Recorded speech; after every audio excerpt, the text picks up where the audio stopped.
ओम नमो नारायण महाराज जी। ओम नमो नारायण महाराज जी। ओम नमो जय स्वामी जी। जय श्री कृष्णा स्वामी जी।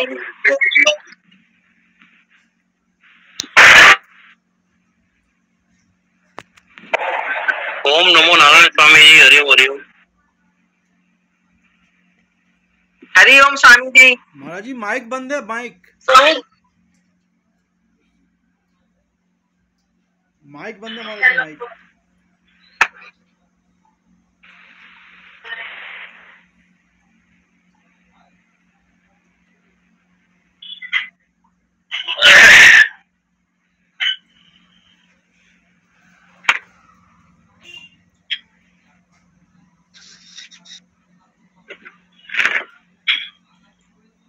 ओम श्रुति स्मृति पुराणानाम् आलयं करुणालयं नमामि भगवत्पादं शंकरं लोकशंकरं शंकरं शंकराचार्यं केशवं बादरायणं सूत्रभाष्यकृतौ वन्दे भगवन्तौ पुनः पुनः ईश्वरो गुरुरात्मेति मूर्तिभेद विभागिने व्योमवद्व्याप्तदेहाय दक्षिणामूर्तये नमः। ओम सदाशिवसमारम्भां शंकराचार्यमध्यमाम् अस्मदाचार्यपर्यन्तां वन्दे गुरुपरम्पराम्।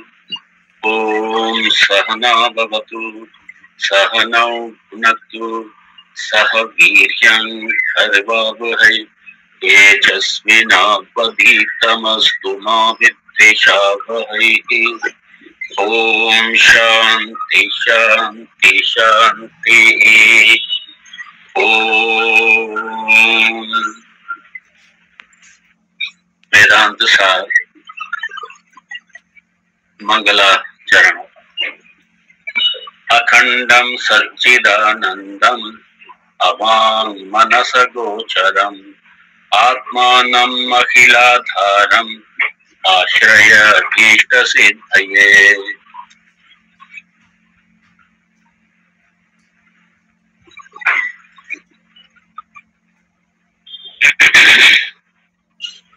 मंत्र 12वां।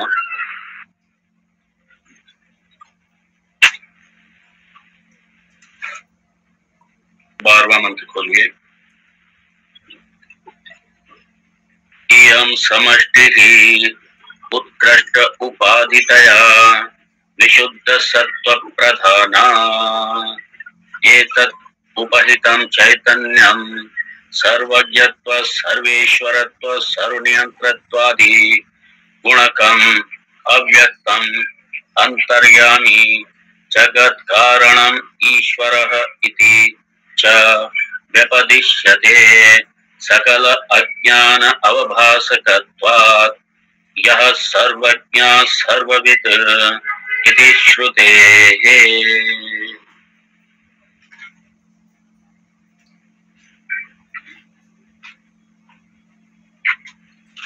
बड़ा ही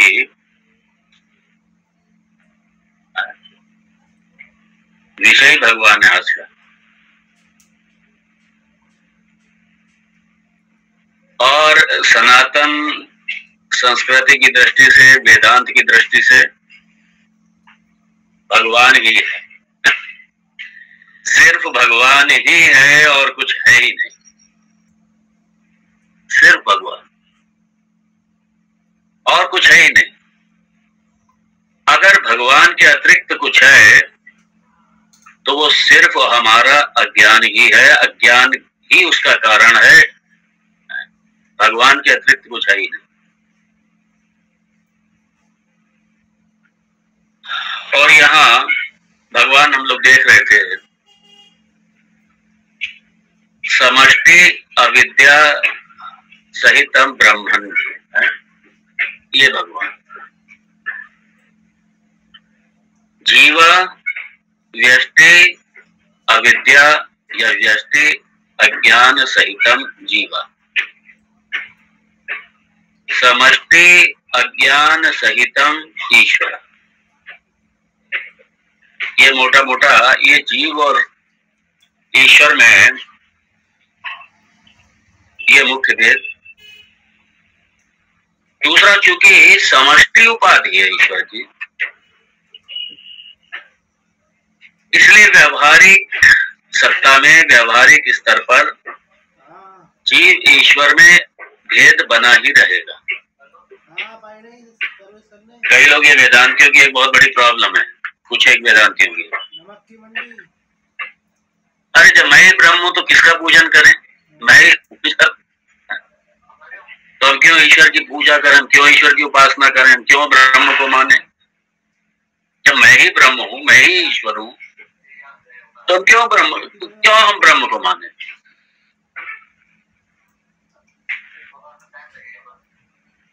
ये बहुत बड़ी मिस्टेक है। उपाधि की दृष्टि से जीव नथिंग, कुछ भी नहीं है। अभी अगले मंत्र में जीव का वर्णन रहेगा। जो इसमें ईश्वर की जो कैरेक्टरिस्टिक्स या विशेषताएं या गुण जो दिखाए गए हैं, इसके ठीक विपरीत जीव के साथ। क्योंकि जीव की उपाधि की दृष्टि से सीमाएं हैं, मन की सीमाएं हैं, इंद्रियों की सीमाएं हैं, इस तन की सीमाएं हैं ये सब। और व्यवहारिक स्तर पर ये सीमाएं बनी रहेंगी, उपाधि की सीमाएं बनी रहेंगी। इसलिए उपाधि के स्तर पर व्यवहारिक सत्ता में ये भेद रहेगा। ईश्वर ईश्वर रहे और जीव जीव रहे, मतलब ये उपाधि की दृष्टि से। उपाधि की दृष्टि से नथिंग, मैं तो कह रहा हूं नथिंग मतलब नथिंग, कुछ भी नहीं है। और खा मखा का इतना अभिमान, इतना अहंकार, इतना ज्यादा अहंकार, इतना ज्यादा अभिमान, जिसकी कोई सीमा नहीं है। आए कुछ नहीं, कुछ भी नहीं, जिसे अभी ये भी नहीं पता कि आने वाले एक पल बाद क्या होने वाला है, कुछ नहीं पता। जिसकी शरीर की सीमाएं क्या बताएं, कुछ भी तो नहीं है। शरीर क्या है, क्या? इसलिए अगले मंत्र में जीव के उसमें बताया, लेकिन यहाँ पे एतत् उपहितम चैतन्यम, ये मैं एतत् उपहितम चैतन्यम, एतत् उपहितम चैतन्यम कैसे है ये? उपहिता मीन्स संलग्न है। किससे संलग्न है? चैतन्यम, अवच्छिन्न चैतन्यम, यहां पे हम कह सकते हैं अवच्छिन्न। ईश्वर एतत् उपहिता, एतत् उपहितम चैतन्यम, और यह विशिष्ट चैतन्यम, अवच्छिन्न विशिष्ट चैतन्यम। तो ये जो चेतन तत्व है, जो चैतन्य तत्व है, ये समष्टि अज्ञान के साथ में संलग्न है। कौन सा चेतन तत्व? ये परमात्मा, ये परमात्मा समष्टि चैतन्यम, यहाँ पे समष्टि चैतन्यम, टोटल चैतन्यम, परमात्मा, ये समष्टि अज्ञान से संलग्न है, उपहितम।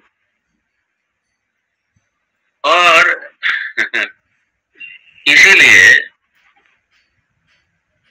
क्योंकि समष्टि की दृष्टि से समष्टि गुण, समष्टि विशेषताएं भी संलग्न होंगी। इसलिए जीव के साथ व्यक्तिगत रूप से उसकी उसकी जो भी गुण हैं, विशेषताएं हैं, वो सारे व्यष्टि रूप से होगा। परमात्मा का तो समष्टि रूप से होगा। सारा जगत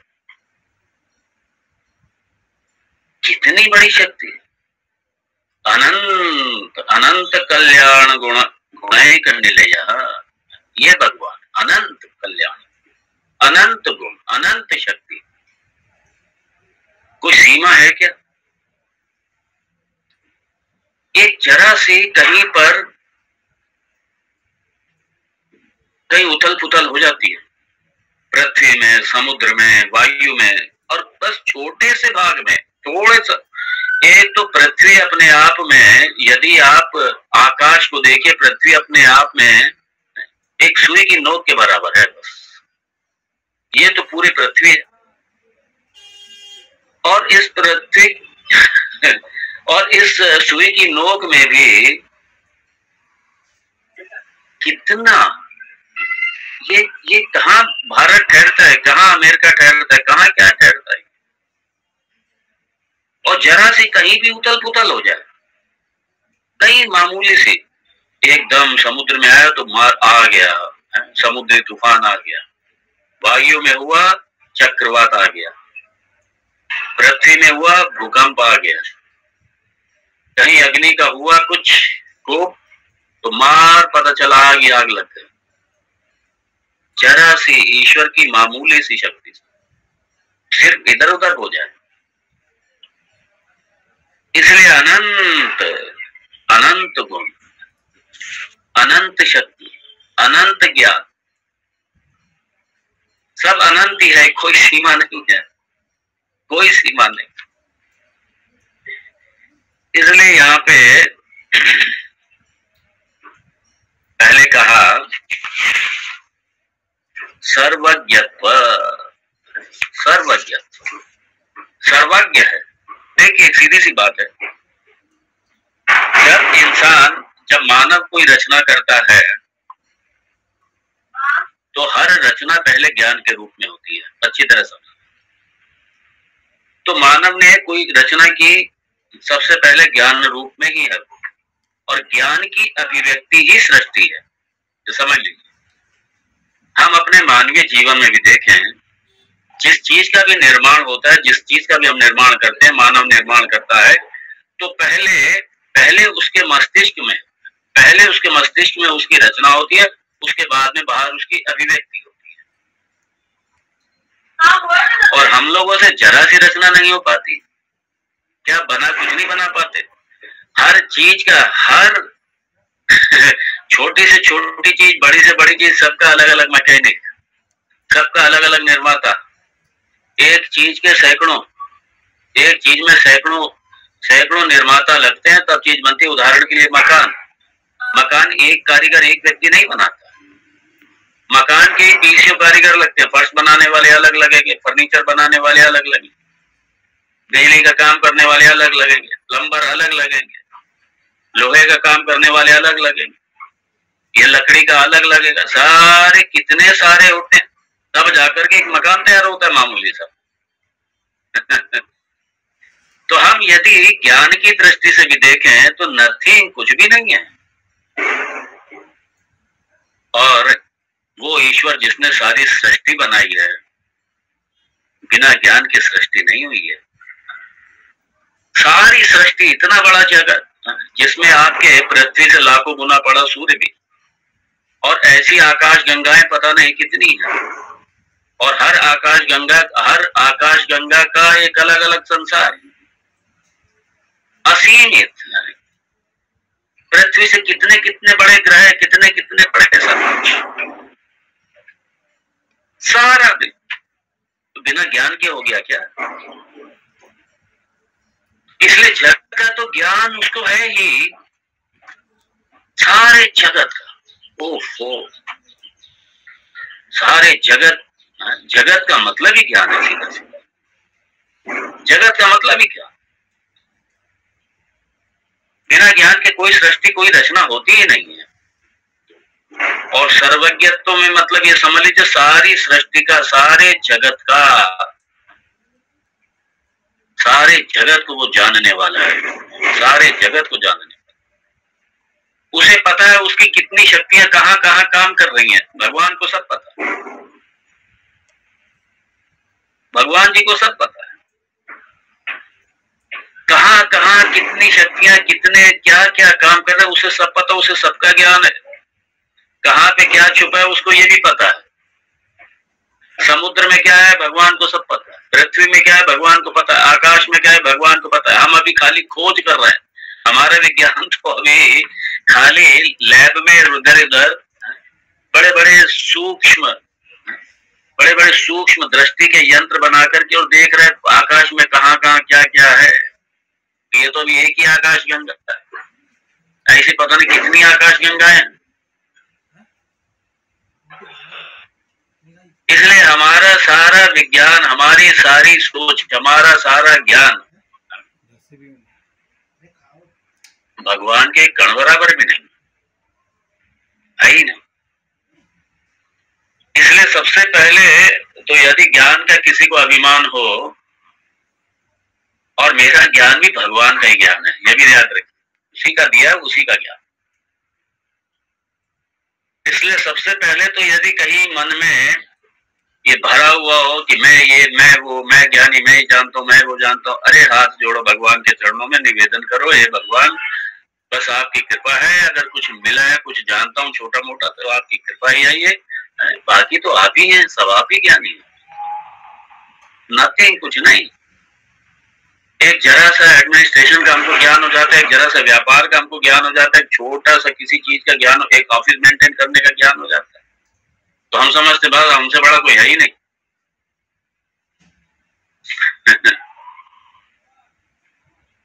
भगवान का ज्ञान असीमित है, सर्वज्ञ, इसलिए उसको कहा सर्वज्ञ है, वो तो सब जानता है। हम लोग जीव, हे भगवान, कुछ नहीं जानता तो इतना अभिमान हो जाता, और थोड़ा जान ले तो पता नहीं क्या होगा। आगे जमीन में नहीं चलते हैं लोग, तो उनकी निगाह नीचे नहीं टिकती है, लोग ऊपर उड़ने लगते हैं हवा में, हमारे जैसा कोई। यहाँ शास्त्रकार कह रहे हैं, परम पूज्य सदानंद जी महाराज, अरे सर्वज्ञ है, सर्वज्ञ, अरे ज्ञान का स्वरूप ही है वो, ज्ञान का स्वरूप। सारी सृष्टि, इतनी बड़ी सृष्टि चल रही है, बिना ज्ञान के नहीं चल रही है, बिना ज्ञान की उत्पत्ति नहीं हो गई। हमारे सबके, पूरी सृष्टि के जितने मानव हैं आज तक, जितने हो चुके हैं और जितने आने वाले हैं और जितने हैं, सबका मिला लो, सबका मिला लो, इस व्यष्टि ज्ञान को सबका मिला लो, तो भगवान के कण बराबर भी नहीं। इसलिए बड़ी श्रद्धा से, इसलिए भगवान के प्रति समर्पण, भगवान के प्रति भक्ति बनी रहनी चाहिए, श्रद्धा से। सर्वज्ञत्व, सर्वेश्वरत्व, शासक है, प्रशासक है वो सारे जगत का। हम अपने घर के शासक है, प्रशासक हैं, अपने ऑफिस के शासक प्रशासक हैं, जिले के शासक प्रशासक हैं, स्टेट के शासक प्रशासक हैं। भगवान तो मेरा सारे यूनिवर्स का शासक है, प्रशासक, सारे यूनिवर्स, सारे विश्व का प्रशासक, सब पे शासन करता है, सब पे शासन करता है। इसलिए भगवान का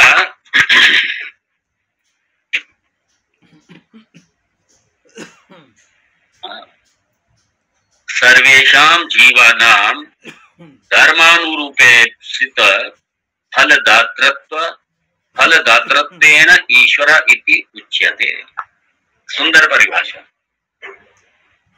सारे जीवों की, जीव खाली यहाँ पे मानव को मत समझ लीजिए, खाली इस मानव प्राणी को मत समझ लीजिए, जीव जितना भी प्राणी जगत है, सारे जीव हैं।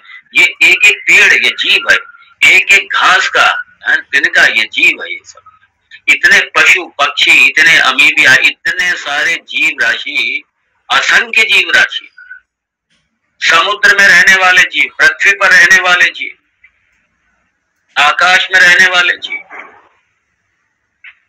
नभचर, थलचर, जलचर, ये तीनों प्रकार के जीव, कोई गिनती नहीं। और सबके कर्मानुसार फल देने वाला, सबको संचालित करने वाला, कर्मानुसार सबको फल देने वाला, यहाँ पे ये परिभाषा है, कर्मानुसार।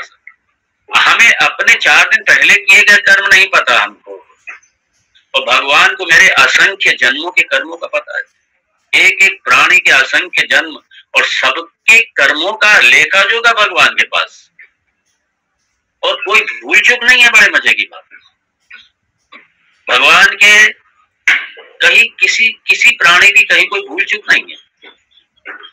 सारे जीवों का, सारे प्राणियों के कर्मों का निर्धारण करने वाला, सबके पुण्य का सुख रूप में फल देने वाला और सबके पाप का दुख रूप में फल देने वाला, बिना किसी गलती के, बिना किसी भूल चूक के, ये भगवान, ये भगवान। हमें तो इसी जन्म के कर्म नहीं पता, अपने कर्मों को नहीं पता, और हमारे जितने अनादिकाल से जन्म हम लेते चले आ रहे, पता नहीं हमने कितनी जन्म लिया, हमें कुछ पता ही नहीं है। और भगवान सबका नियंत्रण, सबका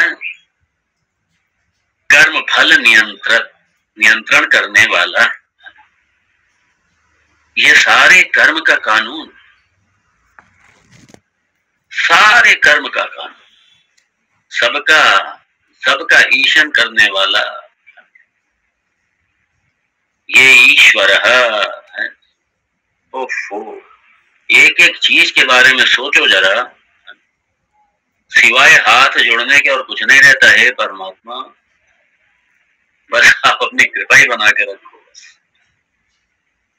इसलिए हम लोग की औकात नहीं है कि हम भगवान की शक्ति का, भगवान के ज्ञान का हम वर्णन कर सके, नहीं औकात। भगवान की शक्ति का, भगवान के ऐश्वर्य का, भगवान के ज्ञान का, भगवान की किसी भी चीज का हम लोग वर्णन ही नहीं कर सकते। अरे हम लोग क्या वर्णन करेंगे? स्वयं शारदा भी, स्वयं मां सरस्वती भी, यानी पूरे समुद्र को स्याही बना ली जाए और इस हिमालय को लेखनी बना लिया जाए और पूरी पृथ्वी को कागज बना लिया जाए और अनंत काल तक लिखे, कौन? हम आप नहीं, मां सरस्वती भी लिखे, तो उस ईश्वर के गुण का, ईश्वर की शक्ति का, ईश्वर के ज्ञान का कहीं कोई पता ही नहीं लगा सकता, नहीं लिख सकते। ईश्वर की महिमा, ईश्वर की महिमा नहीं लिखी जा सकती। ये ईश्वर है, सर्वज्ञत्व, सर्व ईश्वरत्व, ओहो, और बाद में कहा सर्वनियंत्रत्व, सर्वनियंत्र।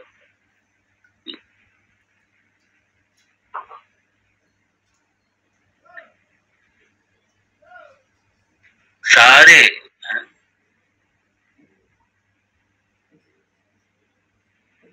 सर्वनियंत्रत्व, सबका नियंत्रण करने वाला, सबका नियंत्रण। आप देखिए, सब नियंत्रित हैं। इस सारी सृष्टि में जितने ग्रह उपग्रह, संसार का सब कुछ नियंत्रित है, सब भगवान के नियंत्रण में। अरे कोई, मैं कल भी कहा था, एक हम ही लोग हैं, एक मानव प्राणी है ऐसा जो उसके नियंत्रण में नहीं है, जो उसके नियंत्रण को स्वीकार नहीं करता, उसके कायदे कानून को, उसके धर्म को स्वीकार ही नहीं करता। इसीलिए तो ये ईश्वर की जब जब अवहेलना होगी, ईश्वर की जब जब कानून की, ईश्वर के जब जब धर्म की अवहेलना होगी, मानवीय मूल्यों की जब जब अवहेलना होगी, तब तक इस सृष्टि में, इस संसार में दुख रहेंगे। ये सारा जितना भी क्लेश है, ये ईश्वर के जो मानवीय कानून, जो मानवीय नियम, जो मानवीय नीतियां, जो मानवीय संविधान है, जो ईश्वरीय संविधान है, ये सारा ईश्वरीय संविधान का जब जब उल्लंघन होता है तब तब हम दुख पाते हैं, और जितना हम उसका उल्लंघन करते हैं उतना हम ईश्वर से दूर चले जाते हैं, और जब जब उसके साथ में हम जीते हैं तो हम ईश्वर के साथ होते हैं, ईश्वर हमारे साथ होते हैं। सारे प्राणी समुदाय का, सारे जगत का, सारे जगत का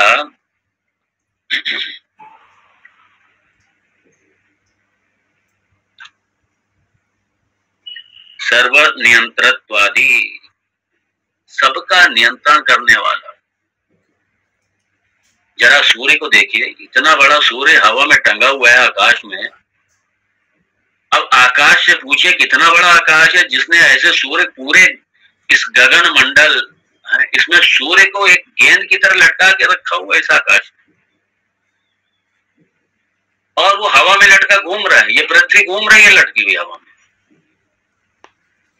और सब व्यवस्थित, कहीं आपस में टकरा नहीं रहे। ईश्वर का नियंत्रण, कहीं आपस में नहीं टकरा, सब बंधे हुए हैं।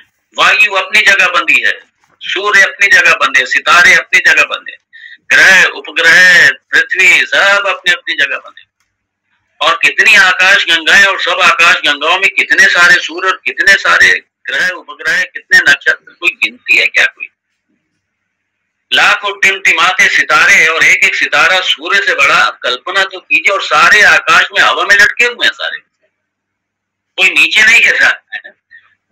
हमारा विज्ञान का ठीक है गुरुत्वाकर्षण, ये गुरुत्वाकर्षण क्या हमने पैदा किया? याद रखिए, हमने सिर्फ पता लगाया ये गुरुत्वाकर्षण का, ये गुरुत्वाकर्षण को हमने पैदा थोड़ी किया। हम या हमारा विज्ञान, मानव सिर्फ पता लगा सकता है, पैदा नहीं कर सकता कुछ भी, एक कण भी नहीं पैदा कर सकता। ऐसा सृष्टि में कुछ नहीं है। मान लीजिए सृष्टि में कुछ हो ही नहीं, और वो एक कण खाली पैदा करके दिखाते, हमारी तो इतनी भी औकात नहीं। सारी सृष्टि का नियंत्रण, ओफो, मैं तो सोचता हूँ कोई अर्जुन जैसी स्थिति है। जब अर्जुन ने विश्व रूप दर्शन है, उसके बाद तो अर्जुन को बस यही लगा, प्रणाम ही करो बस।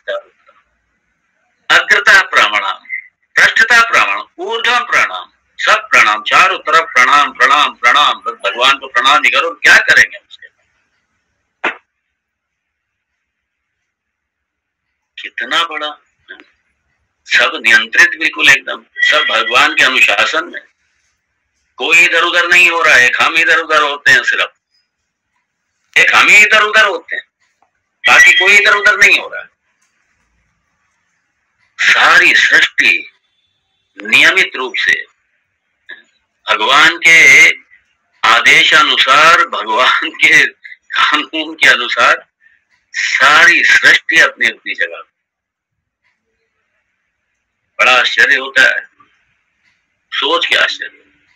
इसलिए कई बार लोग जो कह देते हैं ना, ईश्वर है ही नहीं, ये सब प्रकृति अपने आप कर रही है, प्रकृतिवादी सांख्यवादी है। बहुत से ऐसे दर्शन नहीं मानते ईश्वर। ये डायलेक्टिकल मैटेरियलिज्म जो रशिया का, चाइना का है, कहाँ ईश्वर को मानते?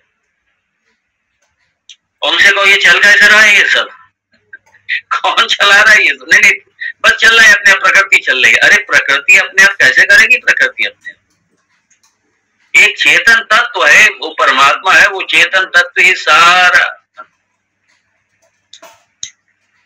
सारी शक्ति को समाहित करके और सारी सृष्टि का नियमन कर रहा है, और बिना किसी क्लेश के ईश्वर कर रहा है। ईश्वर नहीं कहता कि मैं इतने अनादिकाल से कर रहा हूं, अब मैं थोड़ा विश्राम कर लूं, अब मैं थोड़ा विश्राम कर लूं, मैं इतना लगा हुआ हूं, थोड़ा विश्राम कर लूं। अरे उसने 1 मिनट विश्राम नहीं किया कभी, उस मालिक ने 1 मिनट विश्राम नहीं किया, और हम 6 घंटे काम करते हैं तो हमें 10 घंटे सोने को चाहिए। बड़ा आश्चर्य होता है, कैसे कह देते हैं ईश्वर नहीं है। ईश्वर, और ईश्वर को ही दुनिया भर की सब सुना भी देंगे, और वो इतना कृपालु है, इतना दयालु है, हमारी सुनकर के भी हमको ठीक है बच्चे, सर्वज्ञत्व, सर्वईश्वरत्व, सर्वनियंत्रत्व और सत अव्यक्तम अंतर्यामी, वो सत है, वो असत नहीं है, वो सत है, वो नित्य है, वो उसका किसी काल में कभी लोप नहीं होता, वो सत वस्तु है, वो नित्य है, सत्य है, असत नहीं है। सत असत उभय रूप से भी नहीं है, वो सत ही है, वो और सत ही रहता है, वो है, था और रहेगा, वही सत, वही सारे जगत का अधिष्ठान रूप से सत वही। इस जगत का जो है, इस जगत का जो है पना है, वही है पना ही वही है पना वही है, ये है कहीं नहीं जाता, ध्यान देना, है कहीं नहीं जाता। वस्तु दूसरे रूप में परिवर्तित होती जाती है, वस्तु मतलब यहाँ पे मैं जगत के पदार्थ को लेकर के कह रहा हूं, वो वस्तु ईश्वर के रूप में जो वस्तु जो कही थी उसको लेकर अभी नहीं कह रहा। तो ये सारे जितने जगत के पदार्थ हैं सब है पर ही अधिष्ठित हैं। है हटा दो, है मतलब सत्ता, अगर ये है या सत्ता हटा दो तो कुछ नहीं बचता, नाम रूप ही बचेगा, कुछ नहीं बचता, और नाम रूप की अपनी कोई सत्ता ही नहीं है, सब किसी दूसरे चीज में परिवर्तित होते रहते हैं। और एक ऐसी अवस्था जब जहां पे कोई परिवर्तन नहीं होता, जो है में कोई परिवर्तन नहीं होता, है कहीं नहीं जाता, है कहीं नहीं जाता, वो जो सत्य है, जो सत्ता है, जो एग्जिस्टेंस है, वो कहीं नहीं जाता। सत एव इदम अग्रे आसीत्, सृष्टि से पहले भी सत्य था, अभी भी सत्य और बाद में भी सत्य है, उसका कभी लोप नहीं होता, वो सत्य है। त्रिकाले अपि तिष्ठति इति सत्य, तीनों अवस्थाओं का साक्षी सत्य, सारे जगत का अधिष्ठान रूप से वही है, दूसरा कुछ है ही नहीं। जैसे स्वर्ण के इतने सारे आभूषण, लाखों करोड़ों आभूषण, और सारे आभूषण में सत रूप से सिर्फ गोल्ड है, सोना ही है, बाकी क्या है? जैसे आप कहेंगे चैन, मैं कहूँ आपसे चैन सत है या असत है? आप ना सत कह सकते हैं ना असत कह सकते हैं। असत नहीं कह सकते क्योंकि दिख रही है, सत नहीं कह सकते क्योंकि अपनी इसकी सत्ता ही नहीं है। चैन क्या है?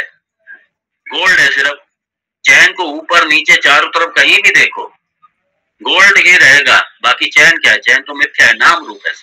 सारा जगत इसी तरीके से नाम रूपात्मक है, और नाम रूप अपने है में आके सिमट जाते हैं,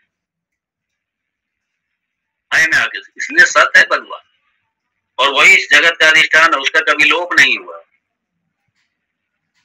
ये समझ लेना कि मत समझना कि वो बैकुंठ में बैठा है या कैलाश में बैठे हैं, वो अभी आपके आत्म तत्व रूप से आप नहीं बैठे हैं, आप ही हैं। वो इस जगत के प्रत्येक कण कण वही है, दूसरा कुछ है ही नहीं, दूसरा कुछ है ही नहीं, वही सत्य। फिर कहा अव्यक्तम, इंद्रिय गोचर, अव्यक्तम, व्यक्त नहीं है वो हमारे इंद्रियों की पकड़ में आने वाला नहीं है, वो हमारे मन से बुद्धि से पकड़ में आने वाला नहीं है, वो अव्यक्तम। अब देखिए कई बार अव्यक्त माया को भी कह देते हैं, और माया को, प्रकृति को, ये सबको अव्यक्त कह देते हैं, और यहाँ ईश्वर को भी अव्यक्त रूप से, ईश्वर को अव्यक्त रूप से, अव्यक्त।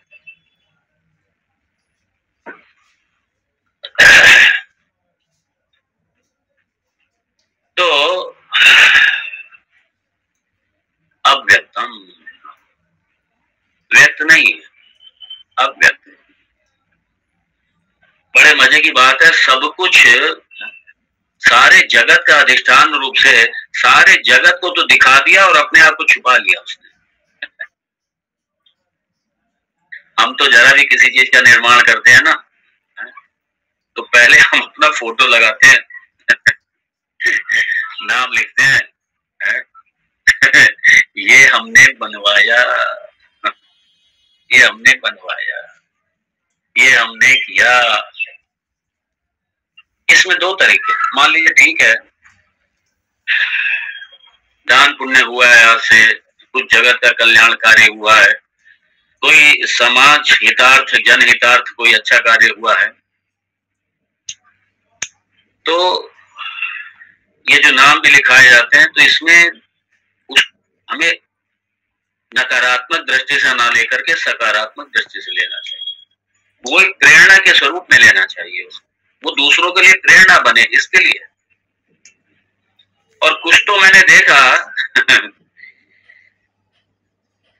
मैंने एक जगह कहाँ देखा था, हाँ राजस्थान में देखा था मैंने एक जगह, कोई किसी ने बहुत छोटा सा कोई वॉशरूम, ये बाथरूम छोटा सा बनाया, बिल्कुल छोटा सा, और उसमें कोई ऐसा कोई खास वो नहीं था, चद्दर अद्दर पड़ी, छोटा सा बना दिया, और उसमें बाकायदा पत्थर पे और अच्छे पत्थर पे, मकराना मार्बल वगैरह पे नहीं, ये दक्षिण भारत का वो जो पत्थर आता है, नाम नहीं आता, उस पत्थर पे अपना नाम बड़ा बड़ा लिखा दिया, और वो ज्यादातर साल भर में टूट जाएगा, वो बाथरूम 2 साल में 3 साल में टूट जाएगा। पत्थर टूटने वाला नहीं, पर जब वो टूटेगा दीवार तभी वो गिरेगा पत्थर। मतलब इस भाव के साथ में कि बस ये हमारा नाम ये सैकड़ों साल चलना चाहिए, वहां पर भी अपना पत्थर लगा रखा। हंसी भी आई, छोटा सा काम करेंगे और फिर फंक्शन भी करेंगे, ऐसा नहीं कि छोटा पत्थर लगा निकाले, नहीं, फंक्शन भी करेंगे। कई बार छोटा सा कोई लोग उपकारी काम करेंगे, छोटा सा कार्य के छोटा सा निर्माण किया और उसके लंबा चौड़ा फंक्शन करेंगे, और उसके बाद में अपनी गाथा भी होनी चाहिए, वो गाथा भी गवाएंगे अपनी, इन्होंने ये किया, इन्होंने वो किया, ये बड़े उपकारी हैं, ये बड़े दानवीर हैं। और किया क्या दानवीर ने, छोटा सा मामूली सा काम किया और दानवीर, उपकारी, परोपकारी, पता नहीं क्या क्या टाइटल ले लेते। और फिर उसके बाद में न्यूज़पेपर में फोटो भी लंबी चौड़ी, ये भी रहेगा, ये भी रहता है सब। भगवान का देखिए जरा, इतनी बड़ी सृष्टि करके, इतना बड़ा सब कुछ करके, इतना बड़ा सूर्य बना करके, इतनी बड़ी पृथ्वी बना करके, कहीं नाम नहीं है भगवान, कहीं नाम लिखा ही नहीं है, कहीं नहीं नाम। इतना बड़ा समुद्र बना दिया, समुद्र में कहीं भगवान का नाम कोई दिखा दे हमें, कहीं उस मालिक का, उस सृष्टिकर्ता का कहीं नाम तो दिखाइए जरा, कहीं नहीं, पूरी सृष्टि में कहीं नाम नहीं। और हर चीज फ्रीली दी है बिल्कुल हमको। ये तो हमने सीमाएं तो हमने बना दी ना भूमि पे, आकाश को भी हमने बांट लिया सीमाओं की दृष्टि से, हमने पृथ्वी को भी बांटा, हमने एक एक शहर के हजारों टुकड़े कर दिए।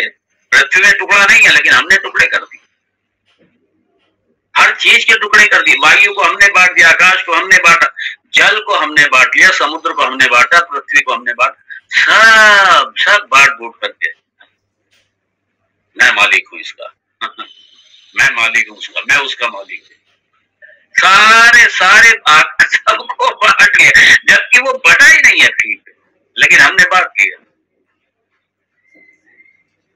बड़ा आश्चर्य होता है।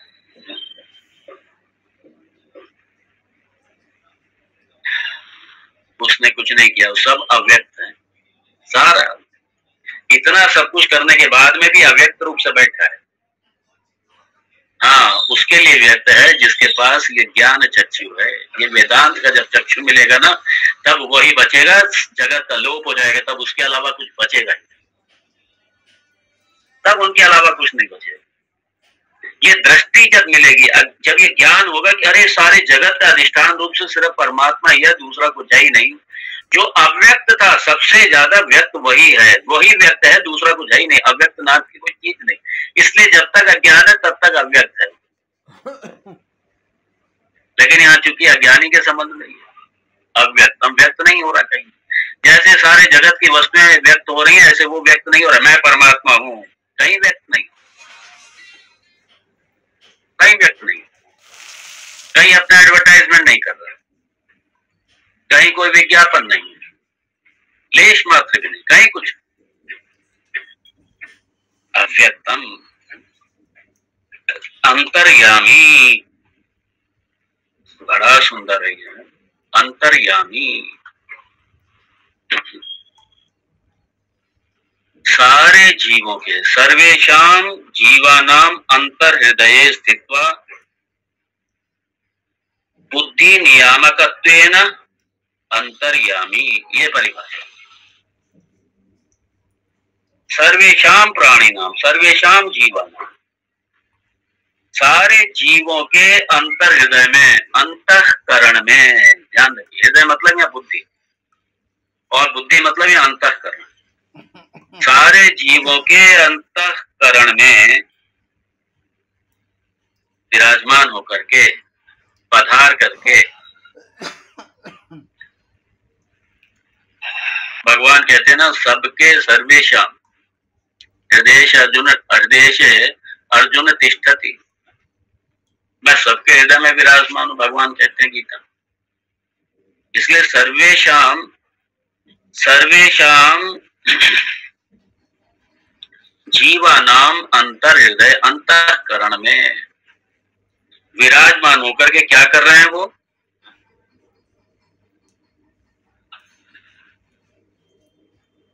बुद्धि नियामकत्वेन, नियामक वही है, सत्ता स्फूर्ति उसी की है, भगवान की है ये सब। और सारे जीवों के अंतःकरण में, हृदय में, बुद्धि में विराजमान होकर के अंतर्यामी, वही अंतर्यामी, वही सबका नियमन कर रहा, वही सबका नियमन कर रहा, वही सबको सत्ता स्फूर्ति दे रहा। सर्वेशाम, मेरे भी, आपके भी, सबके, हर प्राणी के, हर प्राणी, यहाँ पे खाली मानव नहीं, सर्वेशाम, जितना भी प्राणी समुदाय है, जितना भी प्राणी है, सबके हृदय में बैठ करके वही सबको, वही चला रहा है, वही सबको सत्ता दे रहा है, वही सबको स्फूर्ति दे रहा है, वही परमात्मा ही सब। सारे आओ बताइए, हम नींद लेते हैं, वो अंतर्यामी रूप से बैठ करके हमारे अंदर, हमारी श्वास का नियमन वही करता है, हमारी श्वास का। हमने नींद ले ली, हम सो गए, हमें पता भी नहीं है, और परमात्मा मेरे अंदर बैठ करके सारे मेरे सबका संचालन कर रहा है, नियमन कर रहा है, पूरे मेरे शरीर का, पूरी उपाधि का, मेरे और मेरे नहीं, सबकी उपाधि का। उपाधियों में जागता वही रहता है, हम तो नींद लेते रहते हैं, सारे प्राणी, वही जागता रहता है, वही जाग करके सबका नियमन करता है। वो सोता कब है? परमात्मा। इसलिए भगवान कहते हैं गीता में, यदि मैं एक क्षण के लिए भी कर्म ना करूं, अपना दायित्व ना निभाऊं, तो सारी सृष्टि क्या हो जाएगा? समाप्त हो जाएगी, सारी सृष्टि समाप्त हो जाएगी। यदि ये सारे जो प्रकृति के कानून, ये देखिए, वो अंतर्यामी रूपी इस पृथ्वी के भीतर भी वही प्रवेश करके अंतर्यामी रूप से वो पृथ्वी का भी संचालन वही कर रहा है। सूर्य में अंतर्यामी रूप से सूर्य के अंदर भी प्रवेश करके सूर्य का भी नियमन वही कर रहे हैं। सारे जगत का, सब में प्रवेश करके सबका नियमन वही कर रहे हैं, अंतर्यामी है। हम सोते हैं, सांस वो लेते हैं हम बड़े निश्चिंत होकर सोते हैं, क्यों? सुबह जग जाएंगे। अगर ये पता चल जाए कि किसी सबको अगर ये पता चल जाए कि सोने के बाद में उठेंगे नहीं और सोते रह जाएंगे, तो लोगों का सोना बंद हो जाएगा। सोते हम इसी विश्वास के साथ में है कि हम सुबह उठेंगे और विश्राम करके उठेंगे, विश्राम करके। और किसने गारंटी ले ली? वो परमात्मा गारंटी लेके रखी है। ठीक है, अगर नींद में प्रारब्ध खत्म हो गया तब तो एक अलग बात है, वरना सबकी गारंटी लेके रखी हुई है। सो जाओ बच्चे, सो जाओ सब लोग, सो जाओ। कहाँ सोए हैं? परमात्मा की गोद में सोते हैं। उठते हैं, नींद खुलती है, उड़ जा। परमात्मा की बहुत बड़ी कृपा, सब परमात्मा कर रहा है हमारा। हमें पता ही नहीं है हमारे अंदर कितनी फैक्ट्रियां काम कर रही हैं, वायु के कितने प्राण, कितने प्राण, पंच प्राण, पंच उपप्राण किस तरीके से मेरे भट्टी के अंदर पूरे शरीर में काम कर रहे हैं, अग्नि तत्व किस तरीके से शरीर में काम कर रहा है, ये पूरे अंदर फैक्ट्रियां चल रही हैं। अगर आप जरा विश्लेषण तो कीजिए, मेडिकल साइंस तो देख ही चुका है। लीवर किस तरीके से काम कर रहा है, किडनी किस तरीके से काम कर, सब फैक्ट्रियां लगी हुई अंदर, सब अपने अपने, और परमात्मा सबको रन कर रहा है। हम आप रन नहीं कर रहे अपना लीवर, अपनी किडनी, अपना हृदय, अपना रक्तचाप, अपने पूरे शरीर का जितना ये अंदर जो रक्त का प्रवाह हो रहा है, एक एक सेल में रक्त का प्रवाह हो रहा है, हमारे ब्रेन में रक्त का प्रवाह हो रहा है, शरीर के एक एक अंग में रक्त का प्रवाह हो रहा है, ऑक्सीजन का प्रवाह हो रहा है। कौन कर रहा है? क्या आप कर रहे हैं? क्या हम कर रहे हैं? क्या मेरा परमात्मा कर रहा है? सारा परमात्मा नियमन कर रहा है हमारा अंतर्यामी रूप से, हाँ, बैठ करके वही सब कुछ कर रहा है।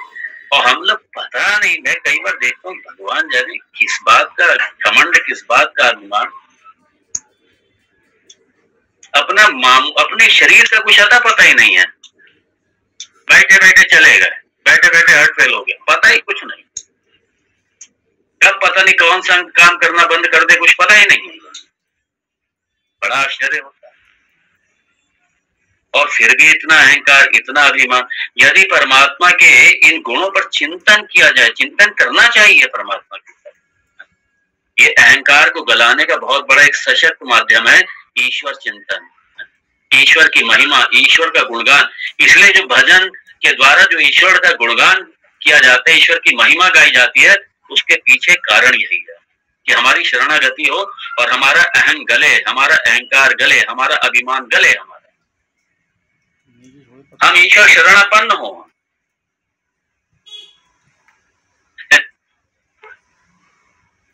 अंतर्यामी, कितना कितना बोल क्या भगवान की महिमा, भगवान की लीला, अरे कितना गाएंगे, गा ही नहीं सकते। हमारी शारदा मां नहीं गा सकती तो हमारी औकात क्या है? हम तो वंदन करें, प्रणाम करें भगवान को, पूजन करें भगवान का, आराधन करें भगवान का, हम क्या गाएंगे? हम तो इसके माध्यम से अपने वाक पुष्प के द्वारा भगवान की आराधना ही कर रहे हैं, भगवान का गुणगान कर रहे हैं, और क्या कर रहे हैं? हमारे ऋषियों ने, हमारे पूर्वजों ने, हमारे सारे संतों ने, महापुरुषों ने, सबने ईश्वर का गुणगान ही तो किया है। और हमारे यहाँ ऋषि रूप से हमारे परम पूज्य सदानंद जी महाराज जो शास्त्रकार हैं वेदांत सार के, ये भी गुणगान ही कर रहे हैं, ये भी गुणगान, आराधन कर रहे हैं, पूजन कर रहे हैं। ये भी हम सब भी ईश्वर का पूजन ही कर रहे हैं। सब आप श्रवण के माध्यम से अपने हृदय को सुना रहे हैं ये सब, और मैं अपने वाक पुष्प के माध्यम से मैं भी अपने हृदय को सुना रहा हूं। आप भी सुन रहे हैं, मैं भी सुन रहा हूं। ईश्वर है, कितना बोल सकते हैं क्या कोई?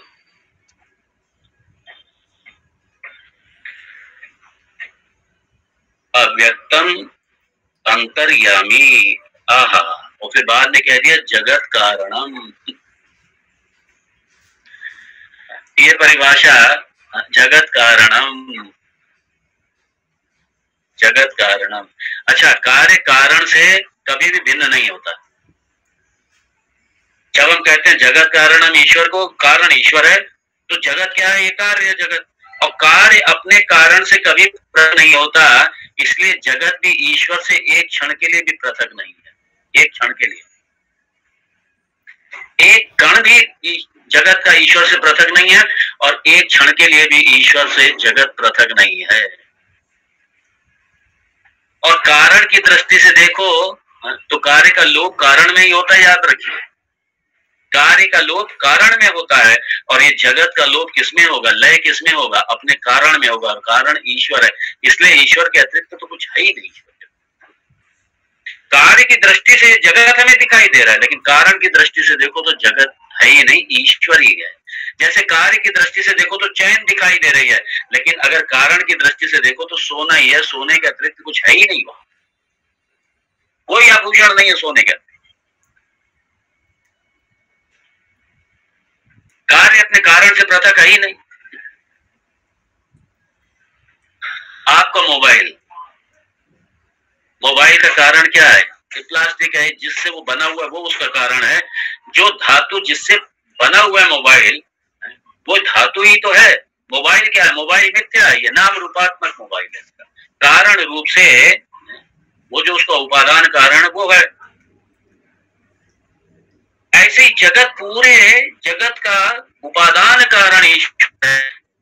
ईश्वर के अतिरिक्त कुछ है ही नहीं, कारण है वो सारे। ईश्वर सारे जगत का कारण है। जगत मतलब कुछ बचा ही नहीं, सब आ गया जगत। जहां जहां तक दृष्टि जाए, जहां जहां तक विज्ञान पहुंच सकता है, जहां जहां तक हमारा मन पहुंच सकता है, वहां वहां तक जहां जहां हमारी दृष्टि चली जाए, सबका कारण ईश्वर है। अर्थात क्या? ईश्वर ही है, दूसरा कुछ है ही नहीं, दूसरा कुछ है ही नहीं। जगत कारण सर्वस्य चराचरात्मक प्रपंचस्य विवर्त अधिष्ठानत्वेन जगत कारणत्वम् इति। ये यहाँ परिभाषा। और जगत का ईश्वर जो कारण है उपादान रूप से, एक है परिणामी उपादान कारण, एक है विवर्त का, विवर्त उपादान। जैसे दोनों उदाहरण समझ लीजिए। जैसे रस्सी पर जो सांप दिखाई देता है, तो रस्सी सर्प का विवर्त उपादान कारण है। मतलब बिना सर्प बने हुए ही वो सर्प के रूप में दिखाई दे रही है। वो बनी नहीं है रस्सी, सर्प बनी नहीं है। उस रस्सी में लेश मात्र भी परिवर्तन नहीं हुआ, कहीं कोई परिवर्तन नहीं है। लेश मात्र, रस्सी के एक रोए तक में परिवर्तन नहीं हुआ, कोई परिवर्तन नहीं हुआ। वो बिना परिवर्तन किए हुए सर्प बन गई। ये विवर्त उपादान कारण। स्वर्ण कंगन बन गया, ये परिणामी उपादान कारण। एक छोटा सा उदाहरण। दूध दही के रूप में परिवर्तित हो गया, ये परिणामी उपादान कारण। ये परिणामी उपादान परिवर्तित हो गया। परमात्मा कैसा है? रस्सी की तरह। इसलिए कहा विवर्त अधिष्ठानत्वेन, विवर्त रूप से इस जगत का अधिष्ठान परमात्मा है। अर्थात परमात्मा जगत के रूप में बदला नहीं। तो ये जगत का विवर्त उपादान कारण परमात्मा है। विवर्तत्वेन मतलब परमात्मा में कहीं कोई परिवर्तन नहीं हुआ। जैसे दूध परिवर्तित हो गया दही के रूप में, ऐसे परमात्मा परिवर्तित हो गया जगत के रूप में, ऐसा नहीं है।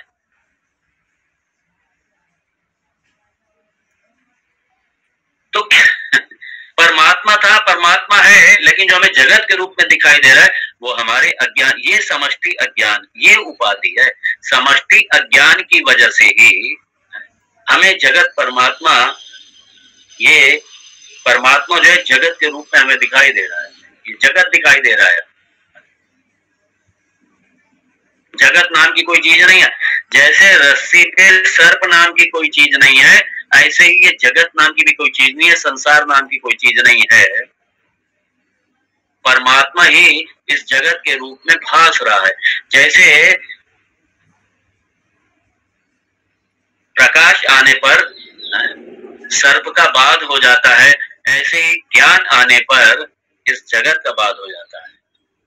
इस जगत का बाध मालूम पड़ा परमात्मा था, परमात्मा है, परमात्मा ही रहेगा।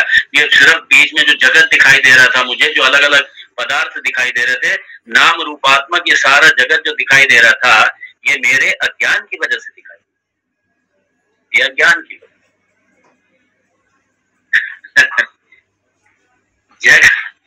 परमात्मा जगत नहीं बना, हमने समष्टि ज्ञान की वजह से परमात्मा को जगत के रूप में परिवर्तित कर। ये विवर्त है। ये जगत, ये इस जगत का ही विवर्त उपादान कारण परमात्मा है। याद रखो।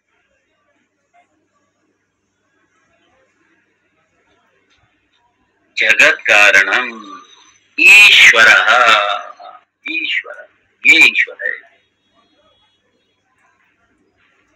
ईश्वर की दो परिभाषाएं भगवत गीता में भी, ईश्वर की देखना पड़ेगा, ध्यान नहीं आ रहा, समय भी देखना पड़ेगा, समय कितना हुआ, हाँ 2-3 मिनट है। तो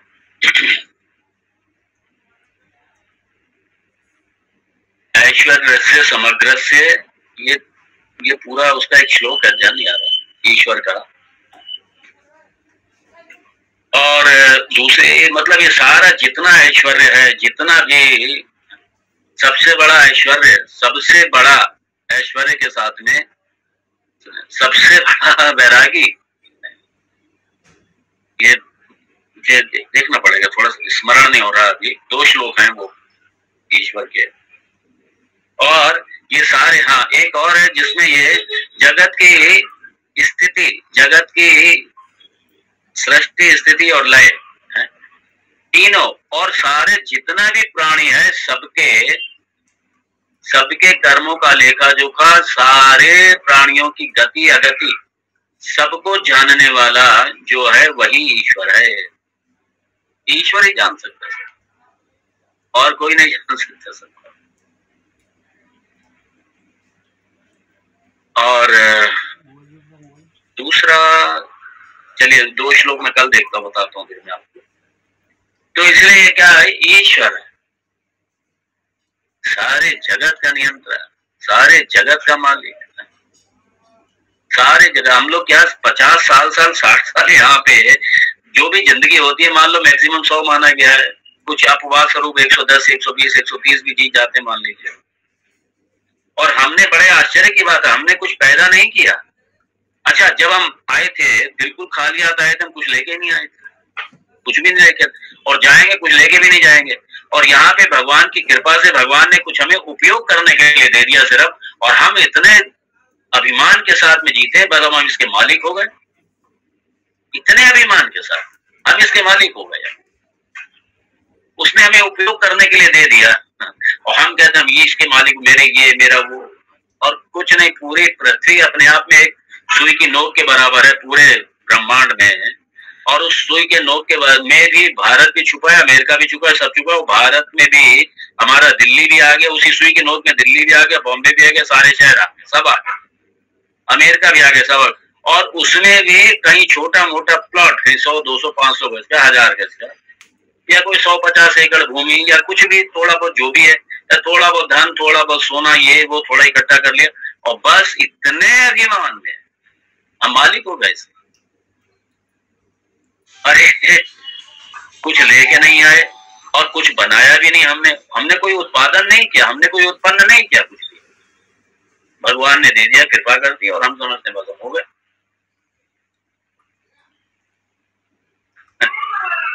ये सारे अगर ईश्वर के गुणों का चिंतन, इसलिए मैंने देखा कई बार ईश्वर का गुणगान तो कर लेते हैं मंदिरों में, लेकिन उस पर चिंतन नहीं करते, उसके अर्थ पे चिंतन नहीं करते। मैकेनिकल हो गया, ईश्वर का गुणगान किया।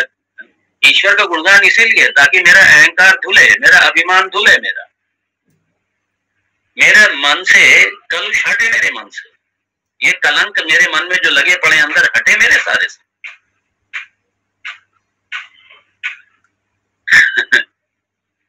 एक मैकेनिकल हो जाता है, लेकिन ठीक है, ना होने से तो अच्छा ही, कर तो रहे हैं कम से कम लोग। ईश्वर, बड़े ईश्वर की कृपा है। आज ईश्वर विषय है, आज ईश्वर ही आ गया। ये भी ईश्वर की बड़ी कृपा है, आज असीम कृपा है कि आज हम लोग के सत्संग में, मैं तो कहूंगा प्रकट हो गए, प्रकट हो गया हमारे सत्संग। ये बड़ी कृपा है, इसलिए ये यहाँ पे ईश्वर की महिमा का गान, ईश्वर का वंदन, ईश्वर की आराधना, ये शास्त्रकार भी यहाँ पे कर रहे हैं। भगवान भाष्यकार हमारे शंकराचार्य, देखो ना, कौन सा ऐसा शास्त्र जिसमें ईश्वर की महिमा नहीं, भगवान शंकराचार्य जी ने तो कितनी ईश्वर की महिमा करी, कितने मंदिरों का निर्माण किया, कितने ईश्वर के हमारे भारतीय संस्कृति में, हिंदू धर्म में जितने स्वरूप है सबके मंदिर बनाए हो। जहाँ जहाँ खंडित थे मंदिर, बस नवीन निर्माण करते, पूजा पद्धति, उपासना पद्धति सब की भगवान शंकराचार्य। इसलिए ईश्वर की कृपा बिना कुछ नहीं है। इसलिए बिना उपासना के, बिना भक्ति के ये वेदांत नहीं है। एकेडमिक हो जाएगा वेदांत सिर्फ। हमारी अपनी शरीर की सीमाएं हैं और ये सीमाएं हमारी बनी रहेंगी जब तक ये उपाधि रहेगी। ईश्वर की उपाधि, ये सारा जगत उसकी उपाधि, समष्टि उपाधि, और हमारी कौन सी? कहीं पर इसका अस्तित्व भी तो नहीं है इसका। इसलिए ईश्वर ईश्वर है। ईश्वर की भक्ति बनी रहे, ईश्वर की उपासना बनी रहे, ईश्वर की कृपा भी तब मिलेगी। और जब ईश्वर की कृपा मिलेगी ना, तभी वेदांत भी जाकर के फलित होगा, तब ये ज्ञान भी जाके फलित होगा। ये ज्ञान सिर्फ उपासना से बचेगा, वरना ज्ञान अभिमान के रूप में परिवर्तित होकर के सर पे और बैठ जाएगा। ये उपासना, ये भक्ति बचाती है ज्ञान। मुझे याद है गुरुकुल में गुरुदेव ने कहा था, उन्होंने कई बार कहा, उन्होंने कहा बिना इसके वेदांत नहीं है कुछ भी। हाँ, वो तो जब एक ऐसी अवस्था में पहुंच जाएं, जैसे हमारे महापुरुष जिस अवस्था में पहुंचे हुए हैं, जब ऐसी अवस्था में पहुंच जाए और उसी अपने स्वरूप में रहने वाले, उसी ब्रह्म स्वरूप में रहने वाले ब्रह्मनिष्ठ की अवस्था ऐसी पैदा हो जाए, ऐसी अवस्था में सब ये सब छूटता है। ऐसी अवस्था के बाद ये सब नहीं रहता। लेकिन वहां तक के लिए भगवान को अपने जीवन में प्रवेश देना पड़ेगा। भगवान की कृपा बिना वेदांत नहीं है। और कृपा मिलेगी उपासना से, ईश्वर के स्मरण से, ईश्वर की भक्ति से। इसलिए श्रद्धा भक्ति ध्यान योगात अवैहि, कैवल्य में तो शुरुआत यहीं से होगी। श्रद्धा भक्ति ध्यान योगात अवैहि, शुरुआत यहां से होगी।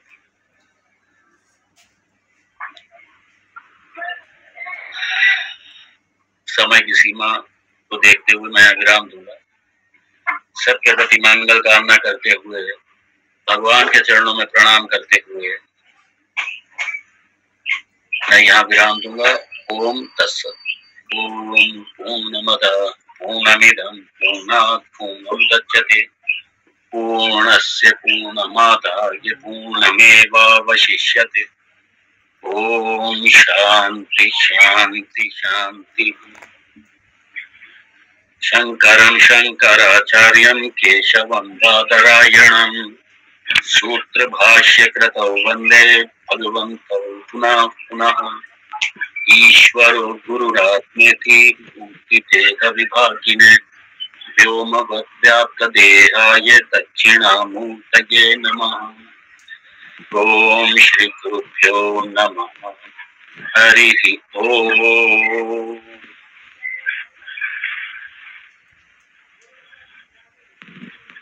जय श्री कृष्ण। सभी का अभिनंदन है, स्वागत है। स्वामी जी, एक प्रश्न आ रहा मेरे मन में। अच्छा लगा। नहीं, एक नींद नहीं आई आज? आज नींद तो नहीं आई? शर्मा जी बोल रहे हैं, अन्य सभी श्रोता अपना माइक बंद रखें। शर्मा जी को बोलने दीजिए। मैं एक प्रश्न ये कर रहा था स्वामी जी। चलिए, अच्छा है, सभी आते रहे, सुनते रहे, श्रवण करिए। भगवान की कृपा है, भगवान का ज्ञान है। हरिओम स्वामी जी। इसको आगे बढ़ाइए। स्वामी जी कामना करता हूँ मैं। हाँ स्वामी जी, आवाज आ रही है क्या? और बस शर्मा जी आ रही है आवाज, बोलिए। बोलिए। एक मैं प्रश्न कर रहा था। हाँ स्वामी जी, अगर तो हाँ एक प्रश्न मैं कर रहा था। आवाज नहीं आ रही मेरे पास। अच्छा एक मिनट वर्मा जी। शर्मा जी आ रही है आवाज, बोलिए आप। नहीं स्वामी जी को नहीं आ रही मेरे पास। अच्छा, तो अन्य जो माइक खुले हुए ना, वो माइक बंद कर दें सभी। वो माइक बंद करना। हाँ, अन्य सभी अपने माइक बंद कर लें। शर्मा जी बोल रहे हैं कुछ। स्वामी जी आ रही है आवाज क्या? बहुत बढ़िया। स्वामी जी आवाज आ रही है क्या? भगवान आवाज की नहीं जा कृपा रही। बरसती रहे। आवाज जा नहीं रही। आनंद लीजिए बस। आवाज आ रही है यहाँ। मुझे लगे किसी की आवाज नहीं, स्वामी जी की आवाज नहीं जा रही किसी की। स्वामी जी आवाज नहीं आ रही है। अरे स्वामी जी को आवाज नहीं आ रही साहब, स्वामी जी को नहीं आ रही है। हाँ। स्वामी जी आवाज नहीं आ रही आपके फोन में। ठीक है। जय श्री कृष्ण। ओम नमो नारायण। ओम नमो नारायण स्वामी जी, ओम नमो नारायण। ओम नमो नारायण। आवाज आ रही है? आवाज आपकी आ रही स्वामी जी, आपको हमारी नहीं आ रही। वाह भाई वाह। चलिए। जय श्री नहीं आ कृष्ण रही सर, स्वामी जी। उनको नहीं आ रही आवाज, नहीं आ रही उनको। हाँ। नहीं आ रही किसी की। पर ऐसा कम होता है, वहाँ नेट की प्रॉब्लम होगी शायद। चलिए ठीक है। ठीक है स्वामी जी। कई बार नेट जब गड़बड़ होता है। अब बोल दीजिए, अब बोल दीजिए, हम सभी सुन रहे हैं, अब बोल दीजिए। नहीं, स्वामी जी से मेरा एक छोटा सा प्रश्न था समष्टि अज्ञान के बारे में। तो समष्टि अज्ञान मैंने कम सुना है, इसी में है वेदांत सार में। नहीं तो विद्या माया अविद्या माया दो आती है। परमात्मा के साथ विद्या माया है और शुद्ध सतोगुण है, और जीव के साथ अविद्या माया और मलिन सतोगुण है। तो वेदांत सार में समष्टि अज्ञान के ऊपर कल से चर्चा चल रही है। समष्टि अज्ञान शब्द जो है, चूंकि पैसे तो ये कहते हैं समष्टि के साथ जो सबका संबंध रखता है वो अज्ञान नहीं होता, ज्ञान होता है। व्यक्ति चूंकि शरीर के साथ संबंध रखता है। शर्मा जी, ज्योति जी का माइक बंद करिए, ज्योति जी का माइक खुला है। तो वो समष्टि अज्ञान शब्द का यहाँ विशेष तरह से वर्णन किया है।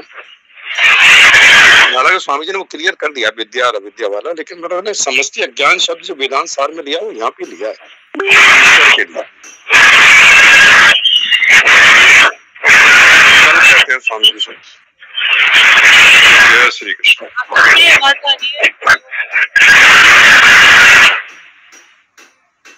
मेरा एक प्रश्न था कि कोई ग्रुप बना हुआ है क्या कॉमन, जिसमें लिंक आती हो रोज मीटिंग की? यही ग्रुप है ज्योति जी जिसमें आप जुड़ी हुई हैं। पता नहीं एक वर्मा जी इनका नंबर आप अपना नंबर बता दीजिए। लिंक ग्रुप में आपको ज्योति दी हूँ, मैं लवली उपाध्याय।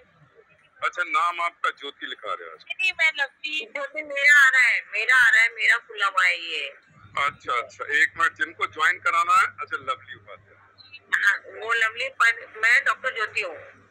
अच्छा, लवली जी आप अपना नंबर बोल दो तो वर्मा जी ग्रुप में जोड़ देंगे। इसका भगवद गीता स्वाध्याय का ग्रुप बना हुआ है। वर्मा जी मैं सुन रहा हूँ, नंबर बोलिए। नंबर सुनना है वर्मा जी, आप लवली जी अपना नंबर बोल दो। हाँ, नंबर बोल दीजिए। ज्योति जी आप अपना माइक ऑफ कर लीजिए, आवाज नहीं आ रही। एक सेकंड।